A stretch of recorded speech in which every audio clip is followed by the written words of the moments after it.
So today I thought I'd do a little this or that video. These videos always seem to do pretty good. Keeps people's interest, I guess, just skips around topics enough. The other day I told you that, well, actually in the last few videos, I guess, after, before Christmas, we had a bobcat here that I've been trying to figure out how to deal with, and we had a couple guys in the camper. I guess they were coming down to steal chickens or something. So, I mean, we've had some security issues, I guess is the way to put it. And I've been trying to figure out how to do better with my security. Of course, there was a lot of suggestions in the comment section. I'm going to get to all that in a minute. But one of the things that I've always known about is deer, for example. That's Roo, not Frenchie. He's the afternoon crow. Frenchie's the morning crow. My grandparents and my father would grow corn, and they would put a radio out in the corn garden. And they would keep the deer and all the animals out of the corn. Well, when I was reading about bobcats, because I'm not really sure if I can shoot a bobcat, I learned that bobcats don't like the radio either. And so I found this little solar radio here. And I really like it. It's a weather radio. It's AM, FM. It's got lights on it. It's got a light here, up here, kind of like a lamp. It's got a flashlight, a flasher, just all kinds of cool stuff. There's a little solar cell there. It's got a winder where you can wind it to charge the battery up. You can put just regular batteries in it. And this thing was $40. I mean, it's a little bit more expensive than I expected. I didn't want to spend that much, but I think it's going to be a good purchase. So much so that when we got it home, Carolyn asked if she could have one in the house. So I went ahead and bought another one. It's on order. It'll probably be here in a couple days. And now that should keep the bobcat out of here. But I got to thinking about it. If I play it at night, it might keep the people away too. They'll hear the noise, of course, and they'll be less apt to maybe do anything around here. I don't know. They might think I'm sitting out in the yard. Who knows? So that's kind of my thinking, is that'll help with the security. Now I've got several other security items. The thing that got me with the guys is they tripped my little squealer here. I think that scared them into the camper, hoping that I would go away and they would leave. So, but I haven't had any problems since the initial problem with the people or the bobcat. So hopefully I've taken care of the issue altogether with the squealers and the noisemakers. One of the things I wanted to address is, in the video I said I am not going to shoot the bobcat because I don't know if I can shoot it. And you get people who make comments that I don't think they really understand what they're saying. They said, well, I get this a lot too, it's better to beg for forgiveness than it is to ask for permission. Well, I completely disagree with that. I mean, our judicial system is completely messed up. There's just nothing good about it. They trick you, the lawyers, the cops. You end up spending thousands of dollars in lawyer fees. So if I were to shoot this bobcat, keep your mouth shut. So the first thing I got to do is break one of the 10 commandments right out of the gate. Got to break one. Don't tell anybody. If somebody asks, say deny it. So I got to lie. And I'm just not a big fan of that. Not intentionally. I mean, I'm sure that I don't do things correctly all the time, but I try really hard not to lie. Most probably they will go ahead and fine you and do all that. So now you get a fine that you got to pay, or you can fight in court. The court costs, with the lawyer fees and all that, it's going to be much more than the fine, and you're going to lose the hunting license. There is no forgiveness. If you violate the law, there's no forgiveness.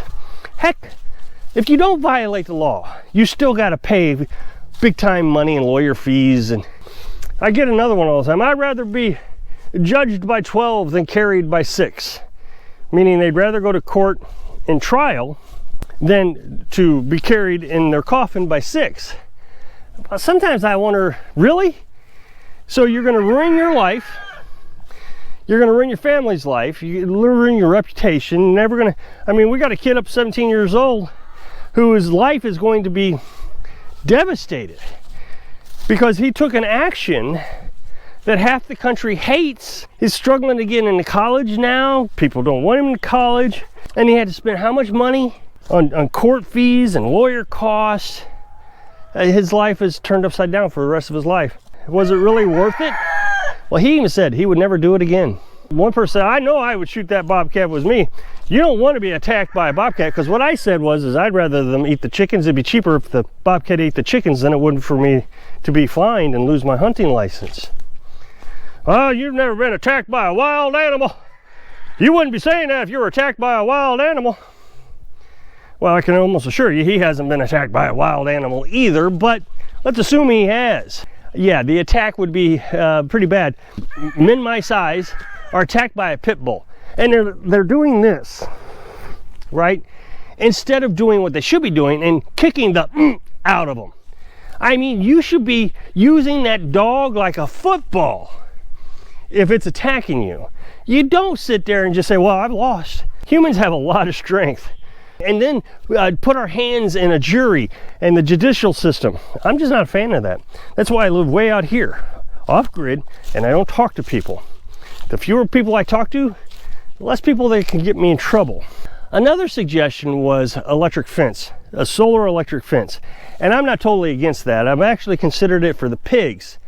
When we get pigs, if I have troubles keeping them in, if I see that, I'm going to order an electric fence. The thing is, they're kind of expensive for the solar. Now, if you get an electric one, just plug in the wall, they're not as expensive, but I don't have the electric to power it, so I would have to buy the solar, whatever the kit is. I don't know, I have to investigate it more. Now, here's the thing is, I've had an electric fence. My grandpa's had an electric fence, and the electric fence worked fine, but I don't know if it works on all animals. Let me explain. I had goats. I wrapped the electric fence around the garden so the goats wouldn't eat the garden. And that goat walked right up there, pressed her chest right up to the electric fence and started eating the tomato plant. And I thought, well, maybe I didn't turn it on. So I walked over there and I grabbed that electric fence, and man, it knocked me on my hind side. Wow, it was hot. Just hit me hard. And that goat is just sitting there eating that stupid plant. Of course, a lot of people said solar lights.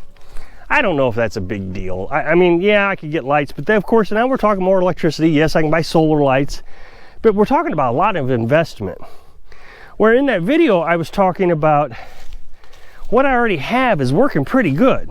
Now, as far as the radio, I was going to get the radio anyways for the corn garden. I was going to do that this spring. I just bought it a few months earlier.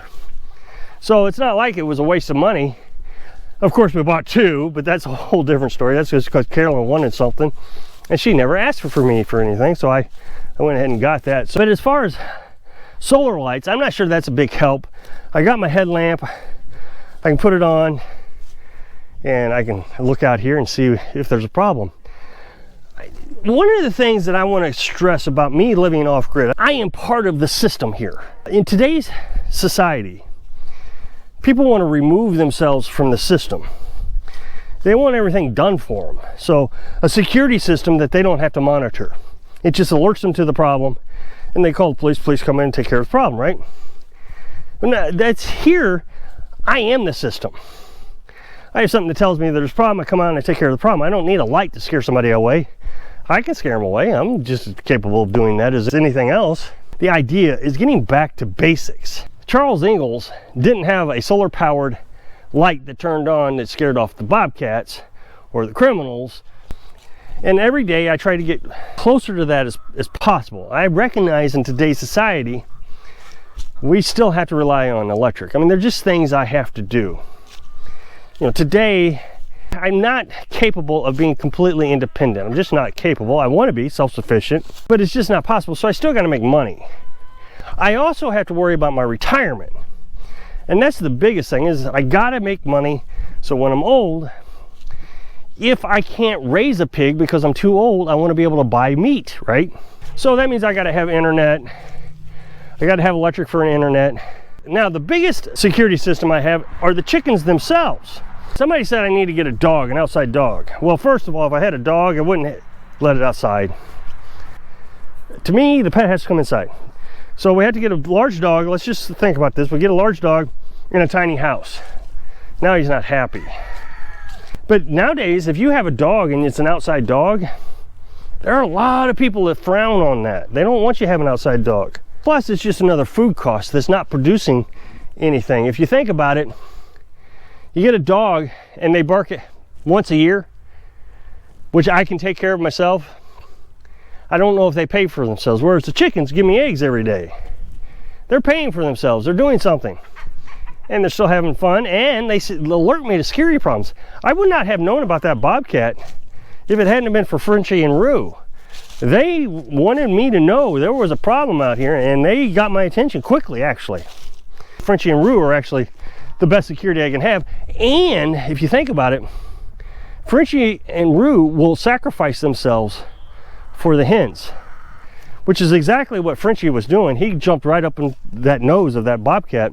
Of course, they were separated by the fence, but he was right there. He was ready to be eaten in place of the hens. It would be sad, but I would rather lose Frenchie or Rue or both over the hens, and that's still a good security system.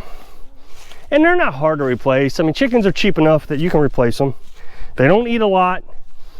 The two roosters really don't cost me that much, and the hens pretty much pay for their food. So I think we have a really good system here. I'm very satisfied with it, and don't think we need to change anything. But if you're looking at living off grid, or even looking at, okay, I'm never going to live off grid, but I really am enjoying the lifestyle watching the video, realize that this is all part of it. Bringing yourself down to the basics, to the minimals. Getting back to the old times as much as possible.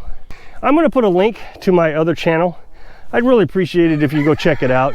I really would like to get that thing going, just so I keep this channel going. If I can get to 2 channels running and make a good enough money, I won't have any worries about this channel failing. I don't have to work to bring in a new audience. I can just make content that you enjoy. So I hope I can inspire you to bring it back to the basics so you can live your dream. Thanks for watching.